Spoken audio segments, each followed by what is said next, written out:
గిరి వికాసంలో సోలార్ పంపు సెట్లు కావచ్చు, దేని మీద నువ్వు చర్చ చేస్తావు? వీటన్నిటిని కలిపి ఈ రోజు సివిల్ సప్లైస్ కార్పొరేషన్ నుంచి రైతులు పండించిన పంటను కొనుగోలు విషయంలో కావచ్చు 18 నెలల్లో 1,04,000 కోట్ల రూపాయలు కేవలం రైతుల మీదనే ఖర్చు పెట్టిన రైతు ప్రభుత్వం, రైతు రాజ్యం, రైతును రాజును చేసిన రాజ్యం మాది, వ్యవసాయాన్ని పండుగ చేసిన ప్రజా పాలన మాది. చర్చ చేయడానికి నువ్వు సిద్ధంగా ఉన్నవా చంద్రశేఖరరావు గారు అని నేను అడుగుతున్న ఈ వేదిక మీద నుంచి.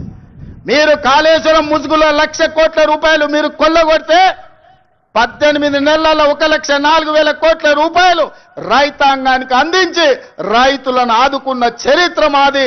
వ్యవసాయం అంటే 10 మందికి సాయం, రైతును రాజును చేయాలి, వ్యవసాయాన్ని పండుగ చేయాలన్న ఒక ఉక్కు సంకల్పంతో ఎన్ని కష్టాలు వచ్చినా ఎంతమంది తిట్టినా తిట్లన్నిటిని ఓర్చుకొని ఇవాళ ఈ ప్రజా ప్రభుత్వాన్ని ముందుకు తీసుకెళ్తున్న మిత్రులారా, ఇవాళ మహిళల విషయంలో మీరు చూడండి, ఆర్టీసీలో ఉచిత ప్రయాణం కావచ్చు, ఆడబిడ్డలకు పెట్రోల్ బంకుల నిర్వహణ కావచ్చు, ఆడబిడ్డలకు సోలార్ బిజినెస్ కావచ్చు, అదానీ అంబానీలతో పోటీ పడే విధంగా ఇవాళ 1000 మెగావాట్ల సోలార్ విద్యుత్ ఉత్పత్తి సామర్థ్యాన్ని విద్యుత్ శాఖతో ఒప్పందం చేపించి 1 కోటి మంది మహిళల్ని కోటీశ్వరులను చెయ్యాలని ఉక్కు సంకల్పంతో ఇవాళ మేము ముందుకు వెళ్తున్నాం. ఇవాళ ఆడబిడ్డలకు ఒక్క సంవత్సరంలో 21,000 కోట్ల రూపాయలు జీరో వడ్డీతో ఇవాళ ఆడబిడ్డలను ఆదుకున్నాం.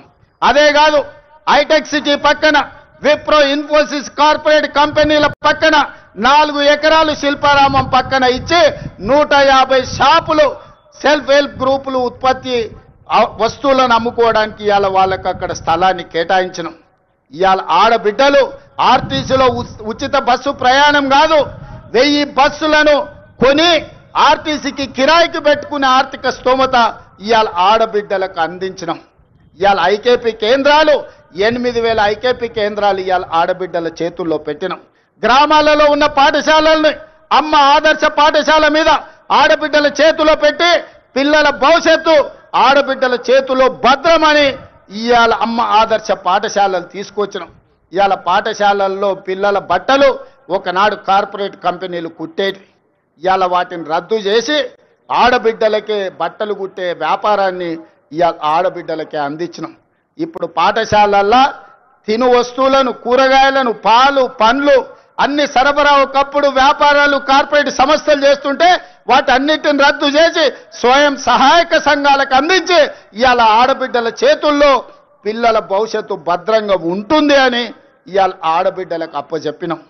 అందుకే మిత్రులారా, రైతులు కావచ్చు, మహిళలు కావచ్చు, నిరుద్యోగ యువకులు కావచ్చు, ఈ ప్రజా పాలనలో భద్రంగా ఉండాలి అని మేము ఈరోజు ప్రయత్నం చేస్తున్నాం. అందుకే ఈ వేదిక మీద నుంచి 4 కోట్ల తెలంగాణ ప్రజలకు విజ్ఞప్తి చేస్తున్నాం. ఆలోచన చేయండి, అంచనా వేయండి, బేరీజు కట్టండి. 10 ఏళ్ల వాళ్ళ పాలన ఎట్లుందో, 18 నెలల్లో మా మిత్రుల పరిపాలన ఎట్లుందో మీరు చర్చ పెట్టండి. చెట్టు కింద పెట్టండి, పెళ్లి కాడ పెట్టండి, చావు దగ్గరకు పోయినప్పుడు మాట్లాడండి, కళ్ళు కాంపౌండ్ కాడ మాట్లాడండి, దావత్ కాడ మాట్లాడండి, ఏడికెళ్ళినా చర్చ పెట్టండి. 10 ఏళ్లలో ఆయన చేసిందేందో, 18 నెలల్లో మనం చేసిందేందో చర్చ పెట్టండి. చంద్రశేఖరరావు గారు ఇవాళను కుట్రలు కుతంత్రాలతోని ఆనాడు కృష్ణా నది మీద కాంగ్రెస్ పార్టీ ఉమ్మడి రాష్ట్రంలో ప్రారంభించిన ప్రాజెక్టులు 10 ఏళ్లలో ఏ ఒక్కటి పూర్తి చేయలే. పాలమూరు రంగారెడ్డి ఎత్తిపోతల ఎడారిగా మారింది, కల్వకుర్తి ఆగిపోయింది, భీమా, నెట్టంపాడు, కోయిల్ సాగర్, ఎస్ఎల్బిసి, సీతారామ, అదే విధంగా దేవాదుల, సమ్మక్క సారలమ్మ, ప్రాణహిత చేవెళ్ళ, ఏ ప్రాజెక్టులు చూసినా ఎక్కడి అక్కడనే పడ్డాయి. ప్రాణహిత చేవెళ్ళ పేరు మార్చి, ఊరు మార్చి, పేరు మార్చి, అంచనాలు పెంచి 1,00,000 కోట్లు కొల్లగొట్టిన కాళేశ్వరం నువ్వు కట్టిన 3 ఏళ్లకే కూలేశ్వరం అయింది. 1,00,000 కోట్లు గంగలో కొట్టుకపోయినాయి. ఇవాళ గోదావరిలో కొట్టుకపోవడానికి కారణం నువ్వు కాదా? నీ అవినీతి కాదా? నీ కుటుంబం 1,000 కోట్ల రూపాయల దోపిడీకి పాల్పడి నాణ్యత లోపం వల్ల, ప్రణాళిక లోపం వల్ల మేడిగడ్డ, అన్నారం, సుందిళ్ళ కూలిపోయిన మాట వాస్తవం కాదా? ఈ ప్రాజెక్టులు కూలిపోయినందుకు నిన్ను ఆ చిన్న కాళేశ్వరంలోనే ఉరి తీసినా తప్పు లేదని అక్కడి రైతాంగం అంటున్న మాట నిజం కాదా? వ్యవసాయం మీద 2 లక్షల కోట్లు ఖర్చయినాయి మిత్రులారా. కేవలం కాంట్రాక్టర్లకు 2 లక్షల కోట్ల రూపాయల బిల్లులు చెల్లించాడు. మరి 1000 కోట్లతో పూర్తి కావాల్సిన కల్వకుర్తి ఎందుకు ఆగిపోయింది? 300 కోట్లతో పూర్తి కావాల్సిన బీమా ఎందుకు ఆగిపోయింది? 200 కోట్ల రూపాయలతో పూర్తి చేయాల్సిన నెట్టంపాడు ఎందుకు పూర్తి కాలే? ఇవాళ 6-7 వేల కోట్ల రూపాయలతో పూర్తి చేయాల్సిన సీతారామ ప్రాజెక్టు ఎందుకు ఆగిపోయింది? ఇవాళ ప్రతి ప్రాజెక్టు దేవాదుల 12,000 కోట్ల రూపాయలు ఖర్చయినాయి. ఇంకొక 3-4 వేల కోట్ల రూపాయలు ఖర్చు పెడితే ఇవాళ దాదాపుగా 4 లక్షల ఎకరాలకు నీళ్లు వస్తాయి. ఎందుకు పూర్తి చేయలేదని నేను అడుగుతున్నా. ఉమ్మడి రాష్ట్రంలో సమైక్య పాలనలో సీమాంధ్ర పాలకులు ఆనాడు తెలంగాణ సాగునీటి ప్రాజెక్టుల మీద నిర్లక్ష్యం వహించారు. తెలంగాణను ఎడారిగా మార్చిందని చెప్పిన నువ్వు 10 ఏళ్లలో ఏ ఒక్క ప్రాజెక్ట్ అయినా పూర్తి చేసినవా? ప్రాణహిత చేవెళ్ల గాని, పాలమూరు రంగారెడ్డి ఎత్తిపోతలు గాని, కల్వకుర్తి గాని, భీమా గాని, నెట్టంపాడు గాని, కోయిల్ సాగర్ గాని, ఎస్ఎల్బిసి గాని, సీతారామ గాని, రాజీవ్ సాగర్ గాని, ఇందిరా సాగర్ గాని ఏ ఒక్క ప్రాజెక్టు 2 లక్షల కోట్ల రూపాయలు ఖర్చైనా అన్నీ ఈ రోజు ఆగిపోయి ఉన్నాయి అనంటే ఈ దుర్మార్గానికి నువ్వు నీ కుటుంబం అవినీతి కాదా అని ఈ రోజు నేను అడుగుతున్న మిత్రులారా. ఇన్ని దుర్మార్గాలు చేసి ఇంత దోపిడీకి పాల్పడి 1,00,000 కోట్లు కొల్లగొట్టి 1000 ఎకరాల భూములను ఆక్రమించి ఇవాళ గోదావరి బంకంచెర్ల రేవంత్ రెడ్డి వచ్చి మొదలుపెట్టి చంద్రబాబు నాయుడుకు నీళ్లు ఇస్తున్నాడని దుర్మార్గమైన మాటలు మాట్లాడుతున్నాడు. చంద్రబాబు నాయుడుతోనే ఉండాలంటే, చంద్రబాబు నాయుడుతోనే అంటగాగాలంటే అక్కడనే ఉండేటోని కదా. ఈ రాజీవ్ గాంధీ ఆశీర్వాదం తీసుకొని ఇక్కడ ఎందుకు ఉండేటోని చంద్రశేఖర్ రావు? ఆనాడు సోనియమ్మ నమ్మించి కాళ్ళకు దండం పెట్టి కడుపులో తలకాయ పెట్టి నీతో చేరతాని అబద్ధాలు చెప్పి నట్టేట్లో ముంచి నడి బజార్లో మోసం చేసిన చరిత్ర నీదైతే తెలంగాణ ఇచ్చిన సోనియమ్మకు అండగా నిలబడాలి.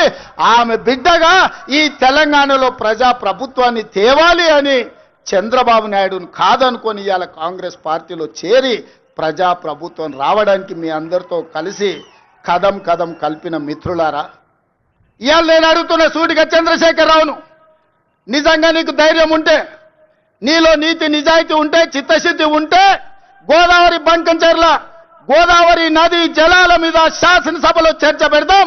స్పీకర్ కు లేఖ రాయి, నువ్వు చెప్పిన తారీఖు నాడు అసెంబ్లీ పెట్టి చెప్పేసుకుంటారు. నువ్వు నేను చర్చ చేద్దాం. గోదావరి జలాలలో తెలంగాణకు అన్యాయం చేసింది ఎవరు? ప్రాణహిత చేవెళ్లను తరలించి 1,00,000 కోట్లు దోసుకున్నది ఎవడు? ఇవాళ గోదావరి బంకంచెర్లలో 3,000 టీఎంసీ సముద్రంలో పోతున్నాయి.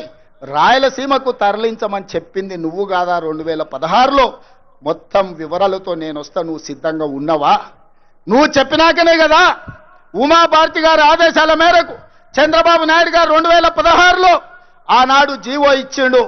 గోదావరి నుంచి బంకంచెర్లకు నీళ్లు తరలించడానికి, హంద్రీ నీవాకు 400 టీఎంసీలు తరలించడానికి 2016లోనే జీవో ఇచ్చిన మాట వాస్తవం కాదా? 2018లో వ్యాప్కోస్ను నియమించింది నిజం కాదా? వ్యాప్కోస్ సంస్థ 400 టీఎంసీలు గోదావరి జలాలను హంద్రీ నీవాకు బంకంచెర్ల ద్వారా తరలించడానికి ప్రాజెక్టు రిపోర్ట్ ఇచ్చిన మాట వాస్తవం కాదా? ఇవన్నీ నీ నాయకత్వంలో నువ్వు ఇచ్చిన బోడి ఉచిత సలహాలతోటి ఈరోజు గోదావరిలో 3,000 టీఎంసీలు నీళ్లు సముద్రంలో పోతున్నాయని నీ దిక్కుమాలిన సూచనలతోనే ఈరోజు ఈ దరిద్రం దాపరించిన మాట నిజం కాదా? ఇవాళ నువ్వు చర్చకు సిద్ధంగా ఉన్నావా? గోదావరి జలాలను రాయలసీమకు తరలించకపోయినని రోజమ్మ పెట్టిన రాగి సంకటి రొయ్యల పులుసు తిని రాయలసీమను రతనాల సీమ చేస్తా అని చెప్పిన చవటవు నువ్వు కాదా అని నేను అడుగుతున్నా.